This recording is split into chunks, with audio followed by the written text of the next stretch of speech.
వారణాసి గ్లిమ్స్‌లో ఇక్కడ దేవి ఉన్నారు గదా! ఆమె ఎవరో కాదు. చిన్నమస్తాదేవి. సబ్‌స్క్రైబర్స్ చెప్తే నాకు స్ట్రైక్ అయింది. చిన్నమస్తాదేవి అనేది పార్వతీదేవి యొక్క మహావిద్య రూపం. ముఖ్యంగా ఉగ్ర తాంత్రిక రూపమనే చెప్పాలి. నరుక్కున్న తలతో, 3 రక్త ప్రవాహాలతో, ముగ్గురు నగ్నంగా, ఇద్దరిని కింద అణగదొక్కుతూ చెప్తాను ఈ మీనింగ్ అంతా ఇమేజెస్‌తో క్లియర్‌గా. వారణాసితో కనెక్షన్ ఏముండొచ్చో గూడా చెప్తా. అంటే మనకున్న దశమహావిద్యలైన శ్రీ భువనేశ్వరి దేవి, శ్రీ కాళీదేవి, శ్రీ తారాదేవి, షోడశి, శ్రీ భైరవి, శ్రీ చిన్నమస్త, శ్రీ ధూమావతి, శ్రీ బగలముఖి, శ్రీ మాతంగి, శ్రీ కమలాత్మిక. ఇన్ని విద్యల్లో ఒకటైన చిన్నమస్తాదేవినే ఇక్కడ ఈ కేవ్‌లో మనం చూసింది. దేవి రూపం, మంత్రం, యంత్రం, శక్తితత్వం ఇవన్నీ కలిసిన సంపూర్ణ జ్ఞానం విద్య అంటే. చిన్నమస్తాదేవిలో చిన్నమస్త అనే పేరు సాంస్క్రిట్ లాంగ్వేజ్‌లో ఉంది. సాంస్క్రిట్‌లో చిన్న అంటే నరికిన, మస్త అంటే తల.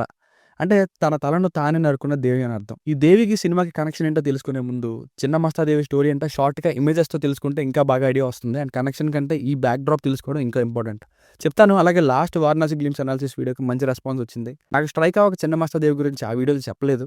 అందుకే ఈ సెపరేట్ వీడియో. ఇక సబ్‌స్క్రైబర్స్ కూడా ఆ వీడియోకి 400 వరకు పెరిగారు. చాలా మంది అనుకోవచ్చు 50,000 వ్యూస్ వచ్చిన వీడియోకి 400 కూడా ఒక పెరగడమేనా అని. నాకు చాలా ఎక్కువ. ఒక రివ్యూకి 2, 3 సబ్‌స్క్రైబర్స్ మాత్రమే పెరిగేవారు. బట్ ఇక్కడ something is better than nothing. చూసారా ఇప్పుడు 400 సబ్‌స్క్రైబర్స్ వచ్చిన ఎంకరేజ్‌మెంట్‌తో ఈ వీడియో కూడా చేస్తున్నా. సో ఇంకా ఎవరికైనా మన కంటెంట్ నచ్చి నన్ను ఎంకరేజ్ చేయాలి, ఇలాంటి కంటెంట్ ఇంకా చేయాలని మీకు అనిపిస్తే సబ్‌స్క్రైబ్ చేసుకోండి. Now coming back to the story. ఈ కథ ముఖ్యంగా శ్రీ మాతృకాభేద తంత్రం వంటి ప్రాచీన తాంత్రిక గ్రంథాల్లో ఎక్స్‌ప్లెయిన్ చేయబడింది. ఓం ఫట్ స్వాహ, శాకిని డాకిని ఇవి చాలా సినిమాల్లో చూస్తాం కదా కామన్‌గా. అవి దీనికి చెందినవే. కొంచెం రీసెర్చ్ చేసి దీన్ని రిఫరెన్స్‌గా తీసుకొని మీకు చెప్తున్నాను. అండ్ ఇప్పుడు చెప్పబోయే స్టోరీలో ఫ్యూ థింగ్స్ వేరే వేరే కథలు బట్టి మారొచ్చు ఇవి వినే వాటిలో. లోకంలో అత్యంత రహస్యంగా, అత్యంత ఉగ్రంగా పూజింపబడే మహావిద్యల్లో ఒకటి చిన్నమస్తాదేవి. ఈ రూపం ఎందుకొచ్చింది? ఈ దేవి అసలు ఎవరు అంటే, ఒకరోజు పార్వతీదేవి తన సహచరులైన డాకిని మరియు వారణిలతో, వీళ్ళనే జయ విజయ అని కూడా అంటారు, కలిసి మందార పర్వతం వద్ద స్నానం చేస్తూ ఉంటారు. మరొక కథలో మందాకిని నదిలో స్నానం చేసినట్టు కూడా ఉంటుంది. ఇక్కడ మందాకిని అంటే ఎవరు? ప్రియాంక చోప్రా. స్నానం అయ్యాక వారిద్దరికీ తీవ్రమైన ఆకలి వేస్తుంది. అప్పుడు వాళ్ళ అమ్మవారిని ఇలా అడుగుతారు. అమ్మ మాకు ప్రాణశక్తి కావాలి, మాకు ఆహారం కావాలి అని.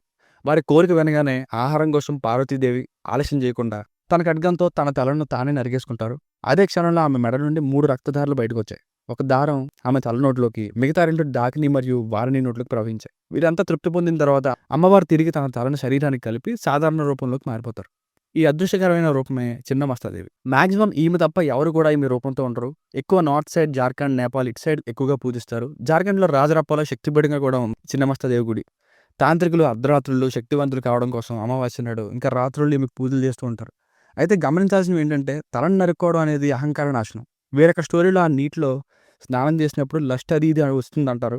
సో తలకు పట్టిన అహంకారాన్ని నరుక్కొని తొలగించుకోవడం ఇక్కడ ఒక సందేశం. అది రక్తపాతం కాదు, అది అహంకారాన్ని, భయాన్ని నరికివేయడం. ఇక ఈ 3 రక్తధారలు ఏం చెప్తున్నాయంటే 3 నాడులు ఇడ, పింగళ, సుషుమ్న. ఇడ అనేది మూన్ ఎనర్జీ, ఎడమ రక్తదారం డాకినికి. పింగళ అనేది సన్ ఎనర్జీ, కుడి రక్తదారం శాకిని ఆర్ వారినికి. సుషుమ్న అనేది మధ్య రక్తదారం, దేవి తలనోటికి. ఇది ఇడా, పెంగళ 2 బ్యాలెన్స్ అయినప్పుడు బయటకొస్తుంది. అందుకే చూడండి ఇమేజ్‌లో కూడా ఈక్వల్ బ్లడ్ స్ట్రీమ్స్‌ని పెట్టారు లెఫ్ట్ అండ్ రైట్. ఇంబాలెన్స్ అవ్వకుండా.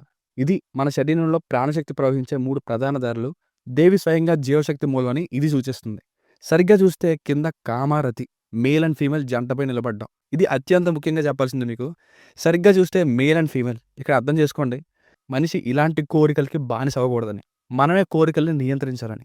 తన కాలుతో అణగదొక్కి నేను కంట్రోల్‌లోనే ఉంటా, నన్ను ఏది ఎఫెక్ట్ చేయలేదని చెప్పే మీనింగ్ ఇది. తన రక్తాన్ని తానే తాగడం, నా శక్తి నాలోనే ఉంది అని అర్థం. సింపుల్‌గా చెప్పాలంటే అహంకారంపై జయం, కోరికలపై నియంత్రణ, ప్రాణశక్తి జాగృతి. వీటిని బోధించే ప్రత్యేక రూపం ఈ చిన్నమస్తాదేవి. అందుకే చిన్నమస్తాదేవి రూపం ఒక రహస్యమైన దైవతత్వం, భయంకరం అని అనుకుంటాం కానీ కాదు. ఇన్ని విషయాల్ని తెలియజేసే లోతైన ఆధ్యాత్మిక సందేశం.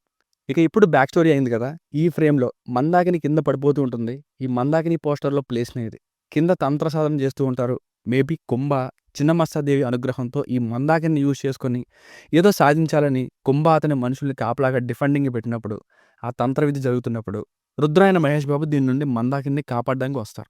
ఇక 'జగదేక వీరుడు అతిలోక సుందరి' సినిమాలో హీరో శ్రీదేవిని కాపాడినట్టు ఇలా ఇదొక పాసిబిలిటీ అని నా అజంప్షన్. అంటే ఎంత ఇంపార్టెంట్ విషయం కాకపోతే ఎంత పవర్‌ఫుల్ అమ్మవారిని వీళ్ళు ఆరాధిస్తారు చెప్పండి. అయితే ఇక్కడ నా డౌట్ ఏంటంటే లాస్ట్ అనాలిసిస్ వీడియోలో కూడా చెప్పా. వాల్మీకి రామాయణంలో కాకుండా కృత్తివాస రామాయణంలో మందాకిని అంటే కుంభకర్ణుడి భార్య అని. అదొకటి. అలా కాకపోతే మందాకిని ప్రవహించే ఒక నది గాడెస్ గంగా అన్నట్టు. అండ్ నేను రీసెర్చ్ చేసిన ఇంకొక చిన్నమస్త స్టోరీలో దేవి మందాకిని నదికి స్నానంకి వెళ్తారని. దాన్ని బట్టి ఏమైనా లింక్ ఉంది. అందుకే చిన్నమస్త దేవుని పూజిస్తున్నట్టు కూడా ఒక డౌట్ ఉంది నాకు. సో ఈ మందాకిని రోల్ అనేది క్యారెక్టర్ రిఫరెన్సా లేదా రివర్ రిఫరెన్సా అని తెలిసే వరకు ఇదే అవ్వచ్చు అని చెప్పగలం తప్ప ఇదే అవుద్దని కంక్లూడ్ అసలు చేయలేం. ఇదంతా నేను గెస్ చేస్తుంది మాత్రమే. ఫైనల్ అవుట్‌పుట్‌లో మార్చొచ్చు. ఈ రెడ్ కలర్ డ్రెస్‌కి ముందు ఈ యెల్లో కలర్ శారీలో ఉన్నప్పుడు ఫైట్ అయ్యుండొచ్చు. ఆ తర్వాత తంత్ర విద్య టైంలో తనని బంధించి ఇలా రెడ్ కలర్‌లో కూడా మార్చుండొచ్చు. లేదంటే ఈ రెడ్ శారీలో ఉన్న పర్సనే డిఫరెంట్ అయ్యి ఉండొచ్చు. మహేష్ బాబు, ప్రియాంక చోప్రా కలిపి ఇక్కడ డిఫెండింగ్ వచ్చి ఉండొచ్చు.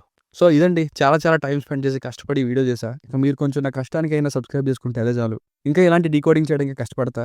మీకు కనుక మన కంటెంట్ నచ్చినట్లయితే మరిన్ని ఇలాంటి వీడియోస్ కోసం మన ఛానల్‌ని సబ్స్క్రైబ్ చేసుకోండి. Thank you.